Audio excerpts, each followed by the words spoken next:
Louise Lundberg Claessens nye bog, Til sidst findes kun kærligheden, er en eksistentiel og filosofisk roman.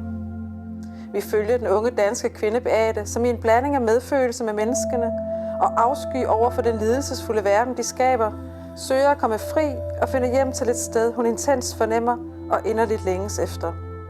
Imens lever hun sit liv med kærester, venner, arbejde og rejser, og ikke mindst besøg hos terapeuten Esther.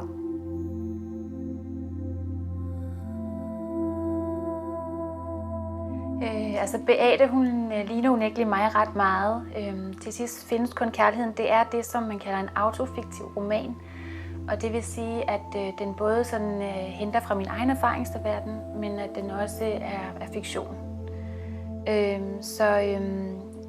Beate, hun har den samme uddannelse som mig, for eksempel, og bor det samme sted på Christianshavn.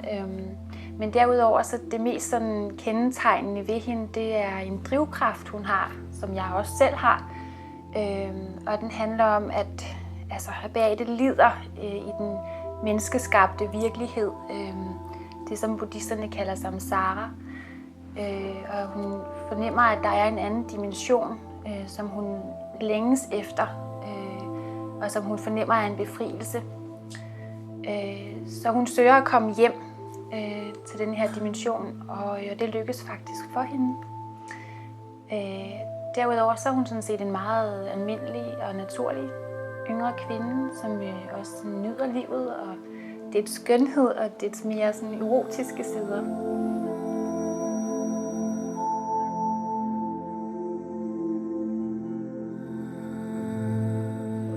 Jeg tror at næsten, at vi sådan... Jeg tror, at mange af os godt kan mærke den længsel. Og så måske så kører vi den så ud i, så må jeg drikke noget vin, eller så må jeg købe en ny bil, eller sådan. Jeg tror, vi alle sammen egentlig har den længsel, men og vi så måske tit fokuserer den ud i et begær, og det kender jeg også fra mig selv. Og det er så mærkeligt, at man faktisk, at det man søger, og det man savner, det har man faktisk inde i sig selv. Det er jo også det, hun indser. At da hun først ligesom får lagt alle de lag af sig, og så alt det, hun har savnet, det er til overflod inde i hende selv. Altså der er en overflod af lykke og kærlighed inde i hende selv, som ikke kan fås udefra. Så jeg tror, at bevidst eller ubevidst, så kan vi alle sammen mærke den længsel.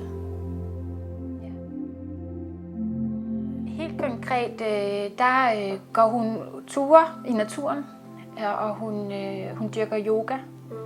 Og hun tager op i et sommerhus, også og er alene, og hun tager på yoga retreat, og hun indtager blomstermedicin, og hun går i den her terapi.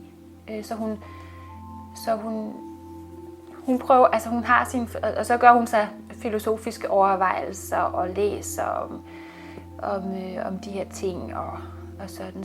Så hun spiller på nogle forskellige heste, eller hun trækker på nogle forskellige ting for at komme hjem. Ja. Jeg tror, hun har det helt fint med sanseligheden. Hun nyder virkelig også livets skønhed og naturen hun elsker Paris, når hun er dernede, for der er så meget skønhed, ikke? Så jeg tror, at hun... det, der går hende på i samsara, det er det, som mennesker går og gør mod hinanden, og alt det lidelse, som mennesker skaber, og som hun også selv oplever inde i sig selv. Det er det, der er hendes problem. Det er ikke verdens skønhed, der er hendes problem. Det er det bestemt ikke. Den kan hun sagtens nyde.